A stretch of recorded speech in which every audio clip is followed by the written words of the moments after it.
eagerly await the showdown between the renowned UFC icons, but we can't help but wonder if the match will take place. Hasim Rahman Jr., who is scheduled to fight Jake Paul in August, claims that Paul ducked a $30 million bout with UFC legend Vitor Belfort. Well, what do you think about this claim? Whether it's true or not, we will have to find out. Stay tuned. Well, what do we know about the Jake Paul's accusation on the UFC legend? After Jake Paul made the announcement in August that he intended to get back into boxing, supporters were only interested in seeing him compete against one opponent, Tommy Fury. However, because of certain complications with Fury's visa, they were unable to go through with the fight. Hasim Rahman Jr., a heavyweight fighter with a record of 12-1, came to Jake's attention after he sent out a call for a replacement and discovered him to be a viable candidate. Unfortunately for the New York State Athletic Commission, the professional boxer was unable to make the requisite weight cut in order to compete in the bout. Jake is scheduled to face Anderson The Spider Silva in October, despite the fact that his return was slated to occur in August. The former YouTuber, who is now a boxer, has defeated MMA superstars Ben Askren and Tyron Woodley in their respective bouts. A fight with Vitor Belfort was also ducked for whatever reason. Following that, Jake Paul accused of being scared for not taking Vitor Belfort's fight. According to Rahman Jr., who is set to face the ex-UFC star in a boxing match, Belfort is not as good as he once was, and he hopes to use this opportunity to show a point to Jake. It's more about demonstrating a point about why fake Paul was afraid. Rahman told the Schmo on September 14.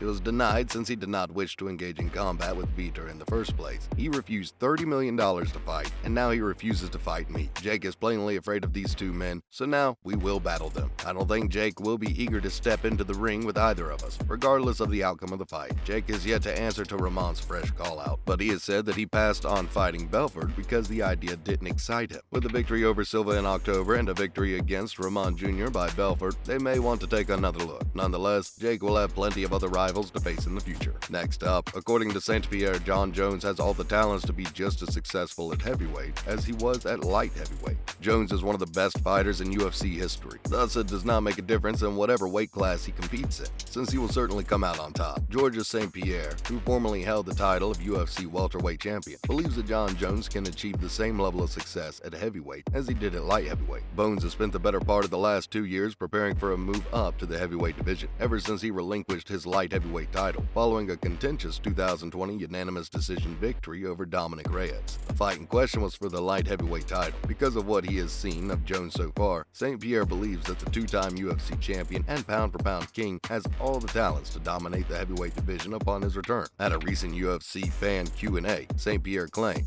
that while Jones is widely regarded as the best in the sport, he has never competed at heavyweight. Moving on, Shakur Stevenson loses world titles. Stevenson, who has an Olympic silver medal and is undefeated in 18 professional fights, was forced to give up the titles after failing to make weight. Conceição, who weighed 129.6 pounds, still has a chance to capture the WBC, WBO, and the Ring Super Featherweight Championships if he wins tomorrow night, but only if an agreement is reached and the fight takes place as planned. Stevenson had 2 hours, as is typical, to try to lose weight but elected not to. Shortly after the news emerged, Stevenson took to Twitter to address his followers and confirmed that he would be moving up in weight soon after this bout. The WBO title was won by the 25-year-old Southpaw against Jamel Herring in 2022, and he added the WBC and the ring straps to his collection by defeating Oscar Valdez earlier this year. He'll now embark on a fresh lightweight campaign with Vasily Lomachenko, Ryan Garcia, and champion Devin Haney. The highly regarded American boxer has new challenges in a new division, and it will be interesting to see how he handles the bigger adversaries. The modification appears to be unavoidable, though it was not planned in this fashion. Aside from retaining his title, Stevenson will seek to please his hometown fans by defeating Conceição. However, the Brazilian, an Olympic gold medalist himself, is motivated by the same ambition as always: to leave the arena as the undisputed champion. Next, Michael Bisping doesn't believe Kevin Holland is actually retired because he's in the peak of his life. Mike Bisping doesn't believe Kevin Holland has officially retired after the Trailblazer recently announced on social media that he was retired before 30. The former UFC middleweight champion gave his response. The somewhat subdued way in which he announced the end of his career was so out of character for the Bolt fighter, in Bisping's opinion, that it should be disregarded entirely. Bisping said on the Believe You Me podcast, "That's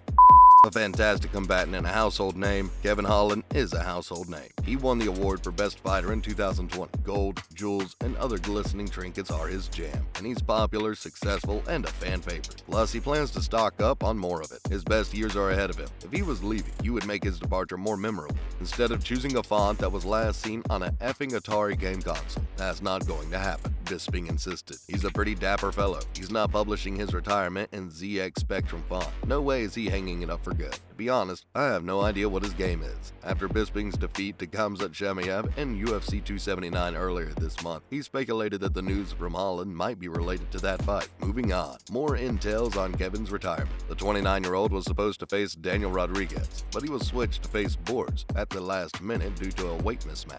The count attributes Holland's post-fight depression to the fact that he was run over and submitted by Chimaev in the first round of their battle. The reality is, when you lose a fight against a man like Khamzat Chimaev and get thrashed, you simply try to stop being entertaining for a second and really look at it. Perhaps he's experiencing a bout of despair at the moment. Perhaps he has lost some of his zeal for life. Perhaps he went out there and faced Khamzat and thought, wow, because he is a wonderful fighter with a big amount of opportunity. This is roughly what transpired, as evidenced by the fact that he ragdolled me. Perhaps he's just doing some introspection at the moment. Just who knows?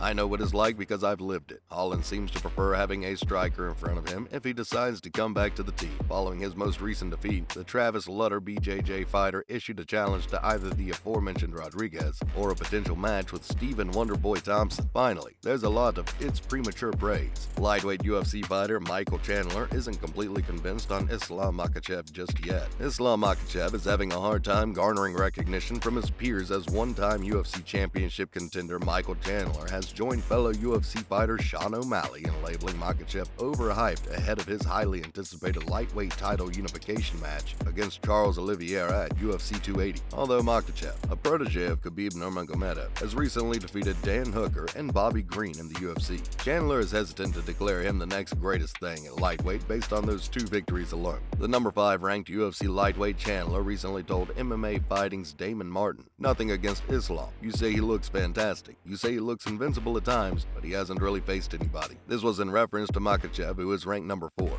You spoke the absolute truth. In his next battle, he defeated Dan Hooker, ranked 14, who had lost his previous 3 or 4 bouts in a row. Now people will say, well, one of your wins was against Dan Hooker. What are you talking about? A different time, I squared up against Dan Hooker after 25 minutes. He and Dustin Poirier, the world's second-ranked lightweight at the time, called it a night. I'm not trying to imply that Islam is inherently bad, he clarified. We just can't say that he's that good yet. This is unwarranted acclaim. If the Dagestani fighter surprises everyone and defeats Oliveira, as the odd makers predict, Chandler will gladly eat his words. However, based on Makhachev's track record and Oliveira's lack of it, Chandler doesn't see how Makhachev can win. Well, that marks the end of today's video. Hope you had fun. Make sure to like, subscribe, and leave a comment down below. Thanks for watching.